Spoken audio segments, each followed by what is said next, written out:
मित्रांनो, ही प्रार्थना आठवतीये का?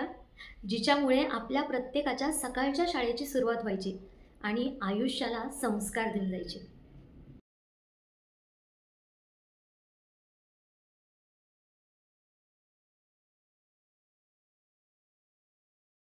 मित्रांनो, आजही कधी ही प्रार्थना कानावर पडली ना, की मन पुन्हा त्या शाळेच्या वर्गात जाऊन उभं राहतं. सकाळची ती शाळेची घंटा, रांगेत उभे असलेले आम्ही सगळे डोळे मिटून हात जोडून म्हटलेली ही प्रार्थना. तेव्हा कदाचित या सगळ्या शब्दांचा पूर्ण अर्थ माहिती नव्हता किंवा समजत नव्हता, पण त्या शब्दांनी मनावर जे संस्कार केलेले आहेत ना, ते आजही आयुष्यभर सोबत आहेत. ही फक्त गाणी नव्हती, तर ती होती आपल्यामध्ये माणूस बनवणारी, माणूस घडवणारी प्रार्थना. सत्यम शिवम सुंदरम. सत्याचा मार्ग, चांगुलपणाची ओढ आणि सुंदर विचारांची शिकवण देणारी ही प्रार्थना.